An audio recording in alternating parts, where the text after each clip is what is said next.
परिवर्तन को कोई रोक नहीं सकता। सतयुग आ चुका है, लेकिन इसे देखने के लिए नेत्र नहीं बल्कि अंतःकरण शुद्ध होना चाहिए। जो अपने भीतर झांकेगा वही सतयुग को पहचानेगा।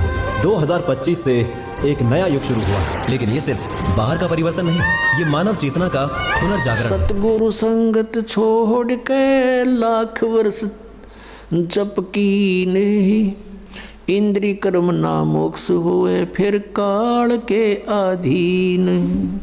एक लड़की थी राबिया नाम की, मुसलमान धर्म में जन्म था और बहुत अच्छी पुण्यकर्मी प्राणी थे, पिछले संस्कार अच्छे थे। परमात्मा कहते हैं जो जन मेरी शरण है ताका हूँ मैं दासे, गेल गेल ला गया फिरूं जब तक धरती आकाशी। पुण्यात्मा, आप कोई आम आत्मा नहीं हो, आप कभी ना कभी परमेश्वर कबीर जी के चरणों में रहे हो। जैसे आज से 600 वर्ष पहले सन 1398 से सन 1518 तक परमात्मा 120 वर्ष तक यहाँ पृथ्वी पर रहे, एज ए सतगुरु रूप में रहे और स्वयं परमात्मा भी थे। यहीं से इस पूरे ब्रह्मांडों का रिमोट उनके हाथ में था।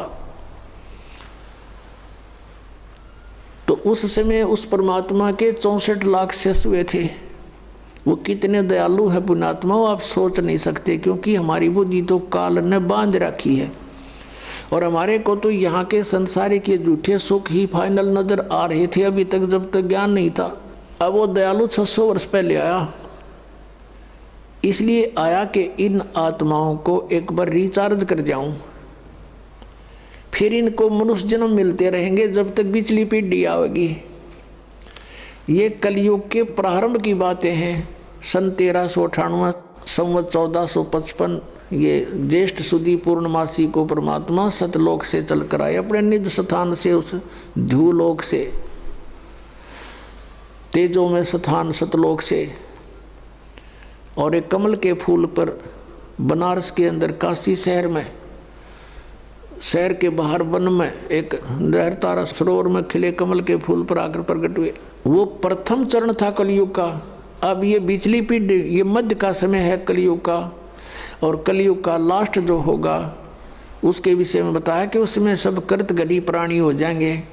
कोई भी धर्म कर्म को नहीं मानेगा, शराबी कबाबी मांसाहारी, एज बहुत कम हो जाएगी, 20 वर्ष की उम्र मनुष्य की रह जाएगी एंड ऑफ द कलयुग में, कलयुग के लास्ट में।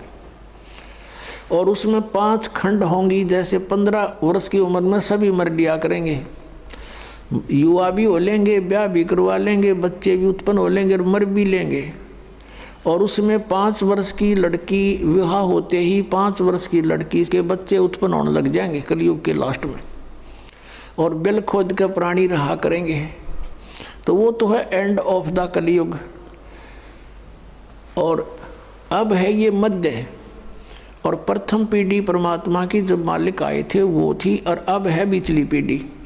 तो इस बिचली पीढ़ी तक आपको लाने के लिए कि ये मनुष्य इनमें आस्था भगवान की बनी रहे, चाहे ये कोई पत्थर पूजे हैं, चाहे ये किसी कृष्ण जी ने पूजे हैं, चाहे ये कोई और अपना बाबा श्याम जी के दोक में प्रसन्न है, लेकिन वो थे पूर्व के संस्कार। और हम सोच रहे थे कि इन देवताओं की पूजा से हमें सुख हो रहा है, क्योंकि हमें ज्ञान नहीं था।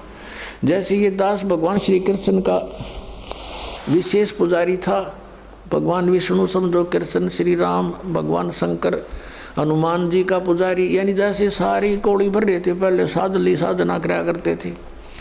बाबा श्याम जी हमारा इष्ट देव यानी कुल देवता, और वो भी पूजा।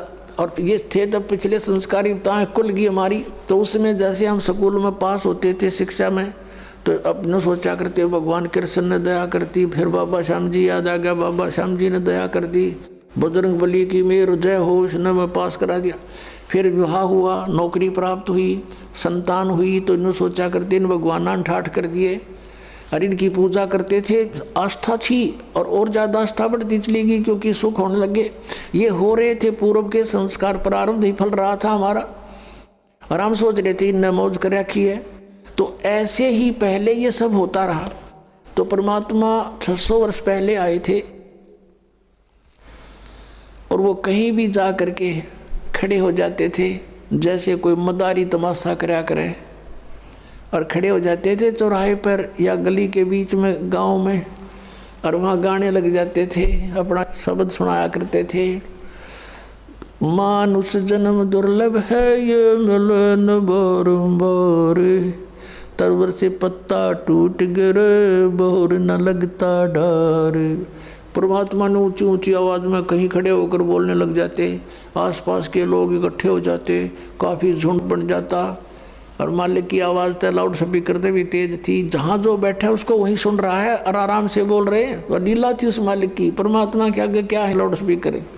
तो ऐसे सैकड़ों की संख्या में भक्त वहाँ जमा हो जाते, फिर प्रार्थना करते, हे भगत जी आज़ाद और डट जाओ हमारे गाँव में। अच्छा भाई डट जाऊंगा, वो तो गए इस उद्देश्य से थे। फिर अगले दिन फिर परमात्मा शाम ने भी सुनाते, दिन में वो अपना धंधा करे थे, शाम ने फिर कराएंगे भैया जी हो। ऐसे लाखों लोग हो गए थे भगवान के, एक दिन में सैकड़ों जगह प्रकट हो जाते हैं भगवान। जैसे आज तो ये टीवी हो गए, एक व्यक्ति बोलता करोड़ों टीवियों में जाकर वो सारा अपना ज्ञान दे सकता है, उस समय ये भी नहीं थे। और ये होते तो कबीर साहब ने बोलन कौन देता, जैसे इस दास के साथ हो रही। अब जिस पर भी हमारा ज्ञान चलता है, ये नकली संत जब बंद करवा देते, बंद करो, ये तो झूठ बोल रहा है, निंदा करता है, तो परमात्मा ने दूसरा तरीका अपना लिया, उस टाइम चलने की जरूरत ना पड़ी। तो ऐसे, और फिर उनको सुख हुआ नाम लेते ही, केवल प्रथम मंत्र देते थे भगवान उस समय, और बीच के ओनली ये 5 नाम जो आपको प्रथम मंत्र में दिए जाते, ये थे वो 5 नाम जो राधा स्वामी वाले घाटा जोड़ रहे हैं। 5 नाम, वो 5 भी नाम हुए भी कोई ना काल के 5 होते हैं। और इनसे लाभ होगा आपको यहाँ का भी, और यहाँ से हम चलेंगे, जैसे हमारे शरीर में चैनल बने हुए हैं, इनमें ये प्रधान बैठे हैं, इनके मालिक हैं ये, इनका अकाउंट क्लियर करके हम आगे जा सकते हैं त्रिकुटी पर। तो उस समय हमें ज्ञान आधार नहीं रहा, सुख गणे दिए परमात्मा ने, क्योंकि ये सुख सागर है प्रभु। इसकी शरण में आते ही किसी को प्रेतबाधा थी, कोई देव रुष्ट था, या कोई शारीरिक कष्ट था, कोई सांसारिक बाधाएं थी, कोई कर्म ठीक नहीं हो रहे थे कार्य, वो सब ठीक होते चले गए। और ऐसे करिश्मे करे परमात्मा ने। उनके घरों में गरीब व्यक्ति थे, और शाम ने 10 रुपये धर के सोते, तड़के 100 पाते उनके घर पे, और वो आकर बताते तो गुरु जी की कृपा से ऐसी रजा होगी। कोई नो कहना तुम रख के भूल गए हो गया, आप पे थर भूल लाग रही है, नो कदे हो आकर। तो वो जिसके बीतता वो जान कड़ब धर का भूलना समय था उस समय। तो अब भी ऐसी लीलाएं हो रही है। एक भक्त बता रहा था जी, मैं 1-1.5 वर्ष से कोशिश कर रहा था पुस्तक पढ़ के कि चालू नाम लूँ, पर पैसे का अभाव था। तो वो कह रहा था कि ऐसे करते करते मैं घना दुखी हो गया, भगवान परमात्मा का इतना अमृत ज्ञान और मैं पहुंच नहीं पा रहा, रोने लग गया। एक दिन कहता 100-200 रुपये बैंक में पड़े थे, वो निकलवाने गया था, 6,000 रुपये बैंक में पाए, 6,000 रुपये मेरे अकाउंट में जमा हुए पाए। लेकर छक्कर हो ये परमात्मा, या दया भी बख्श दी। अगले दिन ट्रेन पकड़ दी, बहुत दूर रहने वाला था बच्चा। तो ऐसी ऐसी लीलातियाँ लाखों करेगा परमात्मा आपके लिए, लेकिन आप किसी और को बताओगे उन्होंने का झूठ बोल रहे हैं, क्योंकि उनके साथ कभी ऐसा हुआ नहीं। हुआ क्यों नहीं? क्योंकि उनको पावर का कनेक्शन मिला नहीं। जो मैनुअली जो कार्य होता है, पावर का काम उससे अलग होता है। तो यहाँ पावर का कार्य है, परमात्मा का कार्य है, ये जनसाधारण नहीं मान सकता इन बातों को। तो इस प्रकार परमात्मा ने वो 64 लाख शिष्य हो गए, सबको ये मंत्र दे दिया। फिर हम, क्योंकि ज्ञान हमें था नहीं, कोई भी बैकाले था, हिंदू और मुसलमान दोनों को उपदेश दिया करते भगवान, और कहा करते भाई हिंदू मुस्लिम दो नहीं भाई, 2 कहे सो नरक में जाई, एक पिता की संतान हो तुम, ये काल ने तुम्हारे को यहाँ आपस में दुश्मन बना दिया, भिन्न भिन्न बना के। बुद्धिमान लोग थे, मानते भी थे, लेकिन भक्ति करने से जो उनको सुख हुआ नाम से, तो भले ही वो किसी मजहब में रह रहे थे, लेकिन भक्ति मालिक वाली करते रहे अंदर से। लेकिन कुछ समय के बाद क्या होता है इस प्राणी के साथ कि इसको सुख घना हो जाता है, क्योंकि मालिक सुखदाई है, ये दयालु परमात्मा है। इसकी जरा सी मेहर से इतना सुख हो जाता है, जीव बौंदल जाता है, विचलित हो जाता है।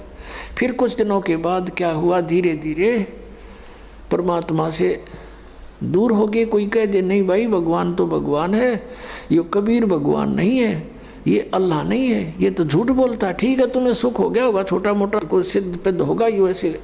तो इस तरह उन्होंने, हमें ज्ञान ना होने से अपने मजहब के लोगों ने परमात्मा से हमें पुनः दूर कर दिया, लेकिन उस मालिक का उद्देश्य था वो पूरा हुआ।